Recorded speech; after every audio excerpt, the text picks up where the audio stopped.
पश्चिम ओडिशार लोकपर्व नुआखाई आउ 2 दिन पर नुआखाई पर्व पालन करा एथिपाई एबे सारा पश्चिम ओडिशा बेस चलचंचल होई उठिछि। नुआ नुआरे नुआखाई पर्व पालन होइथाय। सबुकिछि नुआ होइथाय पश्चिम ओडिशार ए गणपर्व रे। चासी वर्षर पहिली शस्य को अर्पण करिथाय निजर इष्ट देवी पाखरे।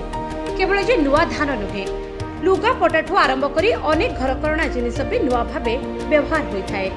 कोरोना कटकणा जोगु गत 2 वर्ष हैला ए पर्व ठीक ठाक पालन होई नथिबा बेले चलित वर्ष कोरोनार प्रभाव किछिटा कमिथिबा बेले सारा पश्चिम ओडिशावासी नुआखाई को भल भाबे पालन करबा पई सजबाज होउछन्ते।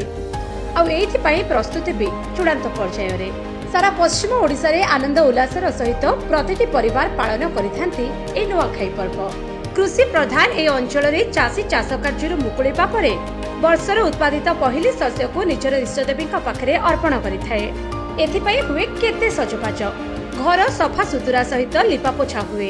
एई पर्व पई नुआ माटीहांडी, नुआ कुला, भुगा आदि बाउंस तैयारी घरकरणा जिनिस सहित नुआ धोती गामुछा आदि किना जाय नुआखाई दिन सबुकिछि नुआ जिनिस व्यवहार करा जायथाए। आ एथिपाई गाँ गाँ रे बसिथाए स्वतंत्र बजार। भाईचारार एई पर्व पालन करिबा पई काही दूर दूरांतरु लोके निज जन्ममाटी को आसुछन्ते। सहरठू आरंभ करी गाँ गहली जाए नुआखाईर किछि दिन आगरु समस्ते नुआखाई पई प्रस्तुति आरंभ करिथांती। एथिरे नुआ धानठू आरंभ करी पूजा सामग्री, लुकापटा, अलंकार, भुगाटोपा, पनिपरिबा आदि लोके किणी नै थांती नुआखाई पर्व पई। जे जेते दूर रे थिले भी निज गाँ को फेरी थांती एई पर्व रे शामिल हेबाकू।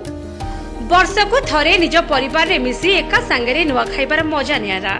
खाइबा पीबाठू आरंभ करी जुहार भेट, खेलकूद, नाच गीत सबुर आयोजन करा जाय थाए सहरठू गाँ गहली जाए। पश्चिम ओडिशार गणपर्व नुआखाई पई एबे आनंद उल्लास सह प्रस्तुति आरंभ होई जायछि। Bureau report, Brishti news.